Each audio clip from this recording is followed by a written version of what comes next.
تو اللہ کے نبی صلی اللہ علیہ وسلم نے یہ فیصلہ کیا اور قریش کو جنگ سے بچا لیا۔ اللہ اکبر۔ بہت سارے بچے یتیم ہونے سے بچ گئے، بہت ساری عورتیں بیوہ ہونے سے بچ گئی۔ مزے کی بات یہ ہے کہ ان کو بھی بادشاہ چرواہا بننے کے بعد بنایا۔ حضرت داؤد اور سلیمان علیہ السلام، سب لوگ جانتے تھے ایک سچا انسان ہے، ایماندار انسان ہے، انتہائی نیک انسان ہے، رحم دل انسان ہے، اور جب بھی کسی سے گفتگو کرتا ہے یا جس سے ملتا ہے تو مسکرا کے ملتا ہے۔ چرواہا بنا کے اللہ سبحانہ و تعالیٰ نے ان کو تیار کیا کہ آپ کے اوپر آگے جا کے یہ سخت وقت آنے والا ہے تو آپ تیار ہو جائیے۔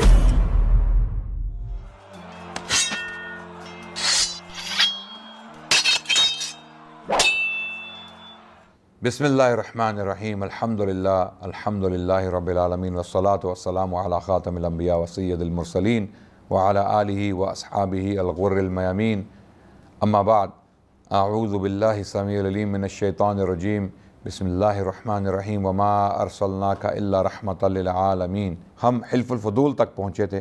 حلف الفضول کا واقعہ جو ہے مکے کے شہر میں ہوا کہ جب ایک شخص کو انصاف نہیں ملا، اس نے کچھ مال بیچا اور اس کو اس کے عوض اس کا ریٹرن نہیں ملا، تو اس نے مکے کے سرداروں سے انصاف مانگا اور مکے کے سرداروں نے اکٹھا ہو کر اس کو انصاف فراہم کیا۔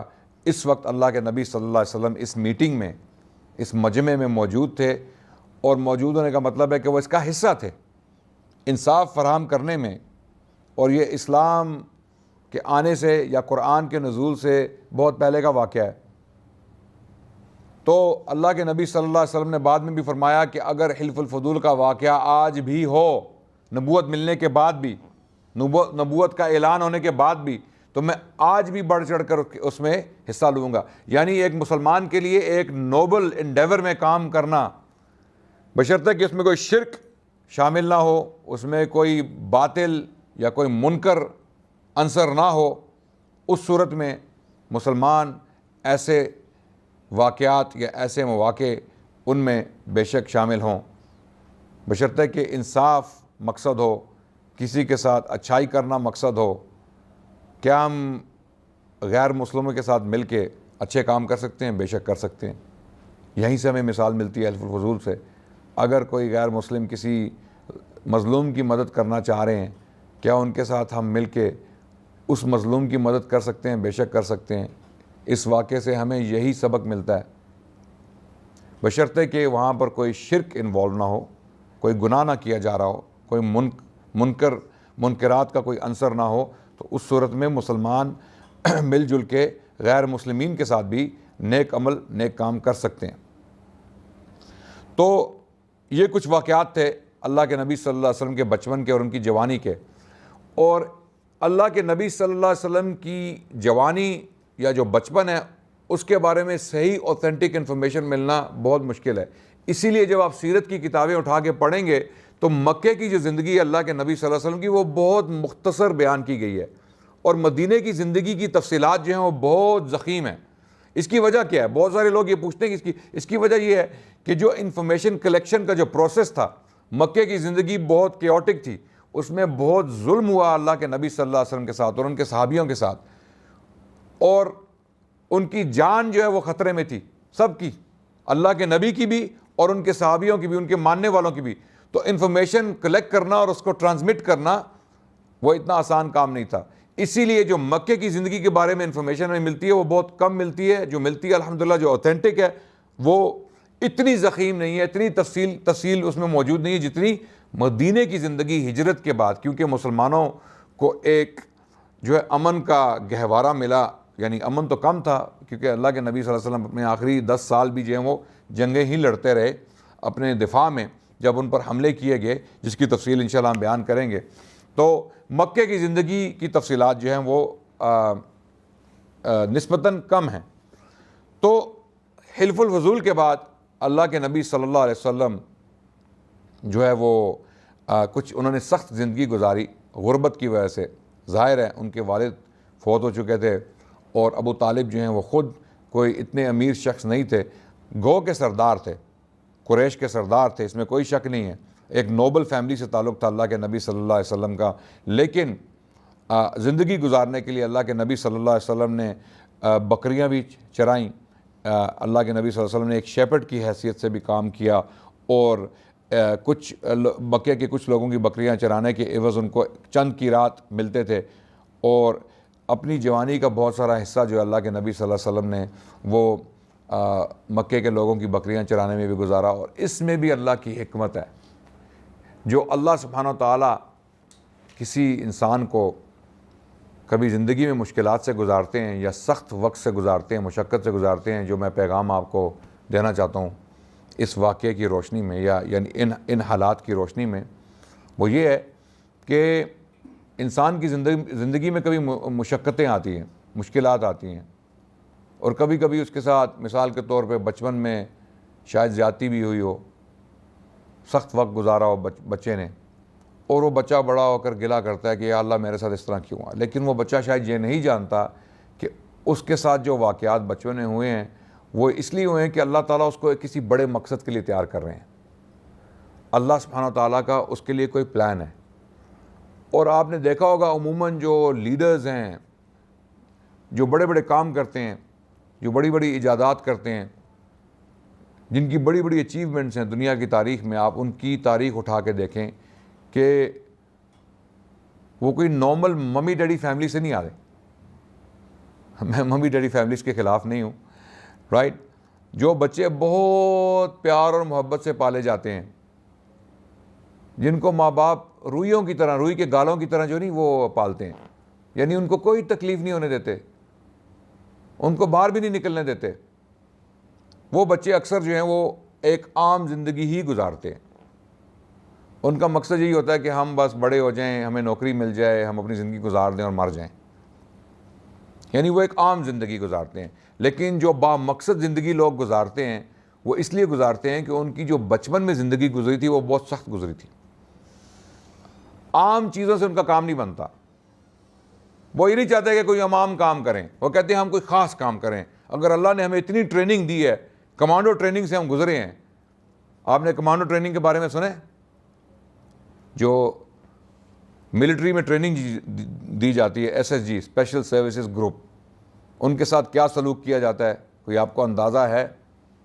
آپ سوچ بھی نہیں سکتے۔ میں نے تو نہیں کی تو مجھے نہیں پتا، لیکن میں نے سنا ہے کہ ان کی ٹریننگ شدید سخت اور مشقت والی ہے۔ تو اسی طرح جب کوئی بچے اس قسم کے حالات سے گزرتے ہیں تو اللہ سبحانہ تعالیٰ ان کو کسی چیز کے لیے تیار کر رہے ہوتے ہیں۔ تو اگر آپ کے ساتھ کوئی سختی ہوئی ہو بچپن میں تو یہ ضروری نہیں ہے کہ کوئی بری چیز ہو، شاید اللہ سبحانہ تعالیٰ آپ سے کوئی کام کروانا چاہ رہے ہیں۔ اللہ وہ ٹریننگ جو آپ کو بچپن میں ملی ہے، جو سختی کی وجہ سے آپ کے اندر ایک وہ جذبہ پیدا ہوا سختی برداشت کرنے کا، یا ایک برداشت کا مادہ پیدا ہو گیا ایک نتیجے کی صورت میں، تو اس کا مقصد شاید یہی ہے کہ اللہ سبحانہ تعالیٰ آپ سے کوئی کام کروانا چاہتے ہیں۔ تو اسی طرح اللہ نے اپنے انبیاء کو ہمیشہ چرواہا کیوں بنایا؟ بڑے بڑے انبیاء ہیں، اللہ نے ان کو بادشاہ کیوں نہیں بنایا؟ حالانکہ ایسے بھی انبیاء ہیں جو بادشاہ تھے، نو ڈاؤٹ، لیکن وہ بھی چرواہے تھے۔ مزے کی بات یہ ہے کہ ان کو بھی بادشاہ چرواہا بننے کے بعد بنایا۔ حضرت داؤد اور سلیمان علیہ السلام دونوں نے بکریاں چرائیں، بنو اسرائیل سے ان کا تعلق تھا۔ تو بادشاہ بھی آپ صحیح تبھی بن سکتے ہیں جب آپ مشقت سے گزرے ہوں، جب آپ کو تخت وراثت میں ملے گا، پلیٹ پہ رکھ کے آپ کے سامنے تخت دیا جائے گا۔ اب یہ دیکھا ہوگا آپ نے، بہت ساری مثالیں ہیں، کچھ لوگ ہوتے ہیں وہ غربت سے آتے ہیں، انتہائی غریب ہوتے ہیں، کچھ بزنس مین، وہ بہت محنت کرتے ہیں، بڑا کاروبار جو ہے وہ کھڑا کرتے ہیں اپنے لیے، بڑی بڑی بلڈنگز بناتے ہیں، بڑی بڑی ہاؤسنگ سوسائٹیز جو ہیں وہ بنا کے بیچ دیتے ہیں اور ارب خرب پتی ہو جاتے ہیں، لیکن ان کے آگے آنے والی اولاد جو ہے وہ اس پیسے کو اپریشیٹ نہیں کرتی، کیونکہ انہوں نے محنت نہیں کی۔ محنت کرنے والے جو ہیں اس کی صحیح قدر کرتے ہیں، لیکن جنہوں نے محنت نہیں کی، جن کو وراثت میں مل گئی ہے بچپن میں ہی، جن کی پیدائش ہی پرائیویٹ جیٹ میں ہو یا رولز رائس میں ہوئی ہو، تو وہ تو رولز رائس کو اس طرح ہی استعمال کریں گے جس طرح آپ اپنی آلٹو کو، یا یہ دوسری چھوٹی گاڑیاں جو ہے آج کل جو ہیں ہمارے علاقے میں اس طرح استعمال کریں گے، بلکہ کچھ لوگ تو بڑے اچھے طریقے سے استعمال کرتے ہیں کیونکہ ان کی وہی جمع پونجی ہوتی ہے۔ تو مقصد یہ بتانے کا یہی ہے کہ جو لوگ مشقت سے گزرے ہیں وہ قدر کرتے ہیں اپنی اچیومنٹس کی، بعد میں آنے والے لوگ، اسی لیے اللہ سبحانہ و تعالیٰ نے انبیاء کو مشقت کروائی، ان کو سخت جان بنایا تاکہ آگے آنے والا جو سخت وقت ہے اس میں وہ وقت گزار لیں۔ حضرت موسیٰ علیہ السلام کا واقعہ بہت زبردست واقعہ ہے۔ اللہ کے نبیوں میں سے ایک عظیم نبی رسول اللہ کے رسول بنو اسرائیل کی طرف، ان کو کیسے اللہ نے تیار کیا؟ پہلے دریا میں ان کی والدہ محترمہ نے ان کو چھوڑ دیا، اللہ نے حکم دیا کہ آپ نے اس کی جان بچانی ہے تو اس کو دریا میں ڈال دیں، یہاں بھی توکل۔ یہ ایک اور واقعہ ہے، جس طرح حضرت ابراہیم علیہ السلام نے حضرت اسماعیل اور حضرت ہاجرہ کو ایک بیابان میں چھوڑ دیا، بے یار و مددگار، بظاہر بے یار و مددگار، ان کو اللہ کی پروٹیکشن کی امید تو تھی، اللہ نے وعدہ کیا تھا کہ میں ان کو پروٹیکٹ کروں گا، آپ ان کو چھوڑ دیں۔ اسی طرح حضرت موسیٰ علیہ السلام کی والدہ محترمہ، انہوں نے حضرت موسیٰ علیہ السلام کو اللہ کے حوالے کر دیا، لٹرلی اللہ کے حوالے کر دیا، یعنی حقیقی معنوں میں ٹوکری میں ڈال کے دریائے نیل میں بہا دیا۔ توکل اللہ، اور اللہ وہی ٹوکری جو ہے وہ فرعون کے گھر لے آئے، اور وہی بچہ جس کی وجہ سے فرعون بچوں کا قتل عام کر رہا تھا بنو اسرائیل میں، وہی بچہ اس کے گھر کے اندر پہنچ گیا اور وہیں اس بچے کی پرورش ہوئی۔ اب اس بچے کی جو پرورش ہوئی وہ محل کے ماحول میں ہوئی، ایک شہزادے کی طرح۔ حضرت موسیٰ علیہ السلام کی جو اول زندگی تھی، جو پہلی زندگی، جو شروع کی زندگی تھی، وہ ایک شہزادے کی حیثیت سے انہوں نے گزاری۔ ظاہر ہے فرعون کے خاندان میں ان کی پرورش ہو رہی ہے اور ان کو کوئی سستا کھانا تو نہیں کھلایا جائے گا، ان کا جو کمرہ ہوگا کوئی عام کمرہ تو نہیں ہوگا، ان کا رہن سہن کوئی عام رہن سہن تو نہیں ہوگا، بنو اسرائیل تو غلام تھے۔ لیکن جب اللہ نے ان کو نبوت دینے کا فیصلہ کیا، جب وہ وقت آیا تو اللہ نے ان کو صحرا میں پہنچایا۔ صحرا میں پہنچانے کے بعد ان کو ایک چرواہا بنایا۔ حضرت شعیب علیہ السلام کے ساتھ ان کی ملاقات ہوئی، رائٹ، اور پھر ان کو چرواہا بنایا، ان کو اس مشقت سے گزارا۔ اس سے پہلے کہ آپ واپس جائیں اللہ کی دعوت کا کام کریں، تھوڑی مشقت سے گزرنا پڑا، تیار کیا۔ اگر وہیں سے محل کا شہزادہ ہوتے اور وہیں پر ان پر وحی نازل ہوتی تو ممکن ہے وہ کام نہ کر سکتے، ممکن ہے وہ کام ان کے لیے مشکل ہوتا۔ اتنی آرام اور آسائش کی زندگی چھوڑ کے اچانک جو ہے وہ ان کے اوپر وحی نازل ہو جاتی کہ بھئی اب آپ نبی ہیں اللہ کے، اب آپ اللہ کی طرف بلائیں آل فرعون کو، تو شاید حضرت موسیٰ علیہ السلام تیار نہ ہوتے۔ اللہ نے ان کو نکالا محل سے، جو بھی حالات ہوئے، جو بھی حالات بنائے گئے، جو بھی اللہ کا پلان تھا اس کے مطابق ان کو وہاں سے نکالا، ان کو بھاگنا پڑا وہ شہر چھوڑ کے۔ جب وہ گئے تو انہوں نے کافی لمبا عرصہ جو ہے وہ صحرا میں گزارا، پہاڑوں میں گزارا، سخت زندگی گزاری، کہاں شہزادہ اور کہاں چرواہا، لیکن چرواہا بنایا ان کو، چرواہا بنانے کے بعد ان کو واپس لایا گیا۔ تو اسی لیے حضرت عیسیٰ علیہ السلام کو چرواہا بنایا کہ ان کا جو واسطہ ہے، جو ان کا ٹکراؤ ہے، وہ ایسے لوگوں سے ہوگا جو بہت سٹبن لوگ ہوں گے، بہت ڈھیٹ لوگ ہوں گے، اور وہ ان کے پیغام کو رد کریں گے۔ اس صورت میں آپ کو صبر کی ضرورت پڑے گی۔ اور پھر جب اللہ کے نبی صلی اللہ علیہ وسلم کو اللہ نے چرواہا بنایا صلی اللہ علیہ وسلم، تو اس کا مقصد بھی یہی تھا کہ بعد میں جو آیات نازل ہوئیں وحی کے بعد، کہ اللہ کے نبی صبر کرنا ہے۔ یا ایھا المدثر قم فانذر وربک فکبر وثیابک فطہر والرجز فہجر، اور پھر آگے جا کے وَلِرَبِّكَ فَاصْبِرْ وَلِرَبِّكَ فَاصْبِرْ، اپنے رب کے لیے آپ صبر کرنا ہے۔ اب صبر کیسے کرنا ہے جب صبر کی استطاعت ہی نہیں ہے، صبر کی طاقت ہی نہیں ہے، تو صبر کس طرح کرنا ہے؟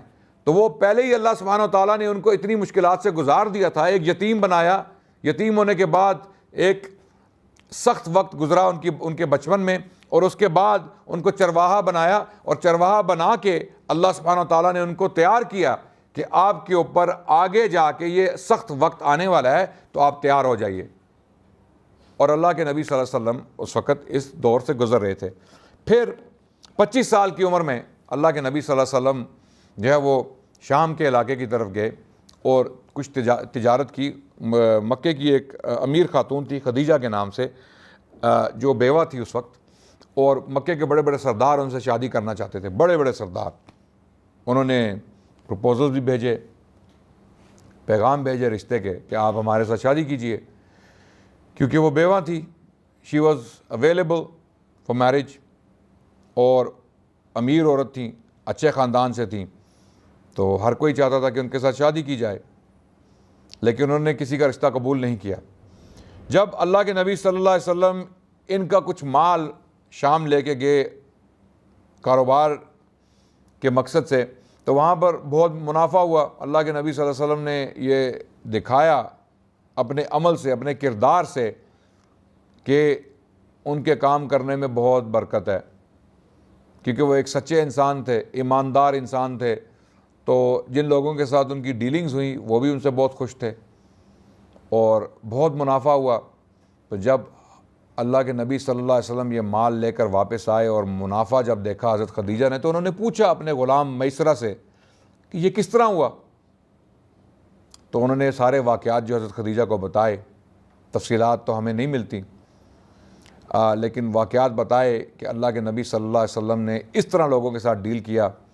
تو حضرت خدیجہ جو ہیں بہت متاثر ہوئیں، گو کہ وہ عمر میں تھوڑی بڑی تھی اللہ کے نبی صلی اللہ علیہ وسلم سے۔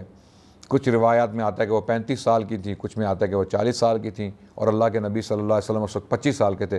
تو انہوں نے باوجود اس کے کہ اللہ کے نبی صلی اللہ علیہ وسلم ان کے لیے کام کر رہے تھے، ان کا کاروبار کر رہے تھے، اور مالی لحاظ سے بھی ان سے کمزور تھے، حضرت خدیجہ رضی اللہ عنہا نے نکاح کا پیغام حضرت رسول اللہ صلی اللہ علیہ وسلم کی طرف بھیجا کہ آپ مجھ سے شادی کر لیجئے۔ اس کی وجہ یہی تھی کہ اللہ کے نبی کا کردار اور ان کے بارے میں جو تفصیلات بیان کی گئیں حضرت خدیجہ کے سامنے، وہ اس سے متاثر ہوئیں۔ پھر حضرت خدیجہ رضی اللہ عنہا نے نکاح کا پیغام اللہ کے نبی صلی اللہ علیہ وسلم کی طرف بھیجا، اور حضرت محمد صلی اللہ علیہ وسلم نے اپنے چچا ابو طالب سے مشورہ کیا، اور ابو طالب نے یہی مشورہ دیا کہ آپ نکاح کر لیجئے، اور حضرت ابو طالب نے ہی جو ہے وہ نکاح پڑھایا۔ اللہ کے نبی صلی اللہ علیہ وسلم کی حضرت خدیجہ سے اولاد ہوئی۔ سب سے پہلے بیٹے صاحبزادے قاسم کے نام سے، جن کا نام قاسم رکھا گیا، وہ پیدا ہوئے، اور انہی کی نسبت سے اللہ کے نبی صلی اللہ علیہ وسلم کی کنیت پڑی ابو القاسم، ابو القاسم۔ تو بعد میں بھی اللہ کے نبی صلی اللہ علیہ وسلم کو ابو القاسم کہہ کے بلایا جاتا رہا، اور پھر انہی سے حضرت خدیجہ کے بطن سے اللہ کے نبی صلی اللہ علیہ وسلم کی 4 صاحبزادیاں پیدا ہوئیں، زینب، رقیہ، ام کلثوم اور فاطمہ رضی اللہ عنہا۔ اور پھر ایک اور صاحبزادے پیدا ہوئے عبداللہ کے نام سے، جن کا لقب طیب اور طاہر، طیب اور طاہر دونوں لقب القاب جو تھے وہ عبداللہ کے تھے، جو اللہ کے نبی صلی اللہ علیہ وسلم کے صاحبزادے تھے۔ تو اللہ کے نبی کے جو بیٹے تھے صاحبزادے، دونوں بچپن میں ہی فوت ہو گئے، ان کی وفات ہوئی، اور 4 بیٹیاں جو ہیں وہ حیات رہیں، اور تقریباً تمام بیٹیاں جو ہیں وہ اللہ کے نبی کی زندگی میں ہی فوت ہو گئیں، سوائے فاطمہ رضی اللہ عنہا کے۔ زینب، رقیہ، ام کلثوم، یہ تینوں بیٹیاں اللہ کے نبی صلی اللہ علیہ وسلم کی زندگی میں ہی ان کی وفات ہوئی، اور رقیہ اور ام کلثوم جو ہیں وہ حضرت عثمان کے نکاح میں آئیں۔ زینب جو تھیں ان کا نکاح ابو العاص کے نام سے ایک مکے کے شخص تھے، جنہوں نے بعد میں اسلام بھی قبول کیا، ان کے ساتھ ہوا، اور فاطمہ رضی اللہ عنہا کا نکاح حضرت علی رضی اللہ عنہ، جو حضرت ابو طالب کے صاحبزادے تھے، ان کے ساتھ ہوا۔ تو اس لیے جب ہم ابو طالب کے لیے حضرت کا لفظ استعمال کرتے ہیں تو اس لیے کرتے ہیں کہ ان کی رسپیکٹ کی جائے، ہمارے دل میں ان کے لیے احترام ہے۔ گو کہ ہماری روایات میں یہی آیا ہے کہ کہ ابو طالب جو ہیں وہ ایک مسلمان کی حیثیت سے ان کی وفات نہیں ہوئی۔ اہل تشیع اس سے اختلاف کرتے ہیں، وہ کہتے ہیں کہ ابو طالب یقیناً مسلمان تھے، لیکن اہل سنت کا جو موقف ہے وہ یہی ہے، جو میجورٹی اہل سنت، جو اکثریت ہے اہل سنت کے علماء کی، ان کا موقف یہی ہے کہ ابو طالب جو ہیں وہ اسلام لانے سے پہلے یا اسلام نہیں لائے تھے جب ان کی وفات ہوئی۔ اور اس کے بارے میں قرآن کی آیت جو ہے وہ اس صورت میں یا اس ضمن میں پیش کی جاتی ہے، سورۃ القصص کی آیت، اعوذ باللہ من الشیطان الرجیم، انک لا تہدی من احببت ولکن اللہ یہدی من یشاء وہو اعلم بالمہتدین، کہ اے اللہ کے نبی صلی اللہ علیہ وسلم، آپ ان لوگوں کو ہدایت نہیں دے سکتے جن سے آپ کو محبت ہے۔ تو یہ آیت ابو طالب کے بارے میں نازل ہوئی تھی، اور یہ واقعہ بعد میں بیان کریں گے انشاءاللہ جب ہم اس موقع پر پہنچیں گے۔ اللہ کے نبی صلی اللہ علیہ وسلم نے تقریباً 10 سال کا دور گزارا حضرت خدیجہ کے ساتھ۔ 35 سال کی عمر میں ایک اور واقعہ پیش آیا، جو تھا کعبے کی تعمیر نو اور حجر اسود کو نصب کرنے کا تنازع۔ تو جب کعبے کو دوبارہ تعمیر کیا گیا، قریشیوں نے، سرداروں نے یہ فیصلہ کیا کہ کعبے کو دوبارہ تعمیر کیا جائے، تو اس وقت بھی یہ لوگ اتنے کیئرفل تھے کعبے کے بارے میں کہ انہوں نے اعلان کر دیا کہ کوئی حرام کمائی کعبے کی تعمیر نو کے لیے پیش نہ کرے۔ جس نے کوئی حرام کا پیسہ کمایا ہے، کسی طرح بھی حرام کا پیسہ کمایا ہے، جو بھی ان کے ہاں حرام سمجھا جاتا تھا، اگر کسی نے ان سورسز سے پیسہ کمایا تو وہ کعبے کی تعمیر نو کے لیے پیش نہ کرے۔ اور آج بھی ہمیں یہی سبق لینا چاہیے۔ جو لوگ مسجدوں میں چندہ دیتے ہیں وہ سوچ لیں کہ اگر ان کی کمائی حرام کی ہے، اسلام کی روشنی میں، اسلام کی جو تعلیمات ہیں ان کی روشنی میں اگر ہمیں کسی چیز کا بتایا گیا کہ یہ حرام ہے اور ہم اس کاروبار میں مبتلا ہیں، تو مسجد میں پیسے دینے سے آپ کی حرام کی کمائی حلال نہیں ہو سکتی، اور نہ آپ کو اس کا ثواب ملے گا۔ سزا اور جزا اللہ کے ہاتھ میں ہے۔ ہم وہی بیان کر رہے ہیں جو ہمیں بتایا گیا ہے، جو ہمیں پڑھایا گیا ہے۔ ہم یہاں فتوے نہیں دے رہے، کوئی کسی کو جج نہیں کر رہے، لیکن آپ خود ہی سمجھیے کہ اگر آپ کی کمائی حرام کی ہے تو اس کو نیکی کے کام میں استعمال مت کریں۔ حرام کی کمائی سے صدقہ مت دیں، حرام کی کمائی سے مسجد کی تعمیر مت کیجیے، حرام کی کمائی سے کسی بیوہ کی یا کسی یتیم کی کفالت مت کیجیے، اس میں ثواب ملنے کی امید نہیں ہے۔ تو اسی لیے یہ چیز تو کفار قریش بھی سمجھتے تھے، یہ تو ان کی عقل میں بھی بات آ گئی کہ حرام کی کمائی کعبے کی تعمیر میں نہیں ڈالنی۔ کعبے کو تعمیر کیا گیا، اور جب حجر اسود کو نصب کرنے کا موقع آیا تو سردار آپس میں لڑ پڑے۔ یہ بہت بڑا ایک موقع تھا اور بہت بڑی سعادت تھی ان سرداروں کے لیے۔ تو ہر سردار یہی کہہ رہا تھا، قریشی سردار جو ان کے قبائل تھے چھوٹے چھوٹے، سب آپس میں رشتہ دار تھے، لیکن ان کے چھوٹے چھوٹے قبیلے تھے، فیملیز تھیں، تو فیملیز کے جو لیڈرز تھے وہ آپس میں لڑ پڑے۔ انہوں نے کہا نہیں، ہمارا سردار جو ہے وہ نصب کرے گا۔ دوسرا قبیلہ کہنے لگا نہیں، ہمارا سردار جو ہے وہ حجر اسود کو نصب کرے گا۔ تو اس جھگڑے کا اب نتیجہ جو ہے وہ جنگ کی صورت میں نظر آنے لگا کہ اب جنگ ہوگی آپس میں ان قبائل کی۔ تو پھر یہ فیصلہ کیا گیا کہ اب جو شخص کعبے کے احاطے میں داخل ہوگا ہم اس کو اپنا جو ہے حکم بنا لیں گے، وہ جو فیصلہ کرے گا ہم اس کو مان لیں گے۔ جو شخص بھی داخل ہوگا ہم اس کو اپنا حکم یا اپنا آربیٹریٹر مان لیں گے۔ اللہ کی قدرت، اللہ کا کرنا۔ کون داخل ہوا؟ اللہ کے نبی صلی اللہ علیہ وسلم۔ اور جب سرداروں کی نظر محمد صلی اللہ علیہ وسلم پر پڑی تو انہوں نے کہا ان سے ہم سب راضی ہیں، اس شخص سے ہم سب راضی ہیں۔ کیوں؟ مکے میں اللہ کے نبی صلی اللہ علیہ وسلم کی کیا حیثیت تھی؟ سب لوگ جانتے تھے ایک سچا انسان ہے، ایماندار انسان ہے، اور انتہائی نیک انسان ہے، رحم دل انسان ہے، اور جب بھی کسی سے گفتگو کرتا ہے یا جس سے ملتا ہے تو مسکرا کے ملتا ہے صلی اللہ علیہ وسلم۔ تو انہوں نے کہا فیصلہ کیجئے۔ تو اللہ کے نبی صلی اللہ علیہ وسلم نے فرمایا کہ چادر ڈالیے۔ ایک چادر ڈالی گئی، اس میں حجر اسود جو ہے وہ حجر اسود جو ہے اس میں درمیان میں رکھا گیا، اور اللہ کے نبی صلی اللہ علیہ وسلم نے سب سرداروں کو کہا کہ ہر سردار چادر کا ایک کونا پکڑ لے اور آپ چادر اٹھائیے اور میں جو ہے وہ اس پتھر کو نصب کر دوں گا. اس طرح ہم سب کا حصہ جو ہے وہ اس میں پڑ جائے گا, جھگڑا نہیں پڑے گا. یعنی اللہ کے نبی صلی اللہ علیہ وسلم کی ذات نبوت کا اعلان ہونے سے پہلے بھی اس قسم کی ذات تھی کہ وہ جھگڑوں کو مٹانے والی ذات تھی. وہ نہیں چاہتے تھے کہ جھگڑا بڑھے یا لوگوں کے آپس میں جو ہے تنازع ہوں یا لڑائیاں ہوں یا جنگیں ہوں.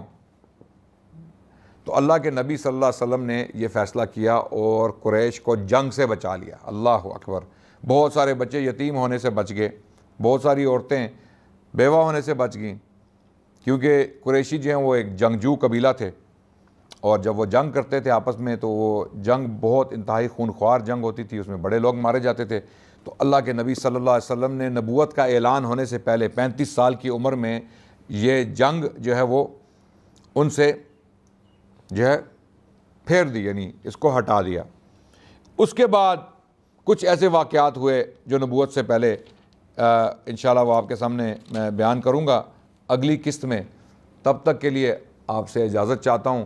اگلی قسط میں انشاءاللہ ہم کچھ ایسے واقعات آپ کے سامنے پیش کریں گے جن میں یہ بتایا جائے گا کہ اللہ کے نبی صلی اللہ علیہ وسلم کو وحی, جب ان پر پہلی وحی نازل ہوئی 40 سال کی عمر میں, وہ کب ہوئی, کہاں ہوئی, اور اس سے پہلے کے حالات کیا تھے. اور انشاءاللہ تعالی بہت ساری اور چیزیں اگلی قسط میں آپ کے سامنے پیش کریں گے. تب تک کے لیے السلام علیکم والحمد للہ رب العالمین.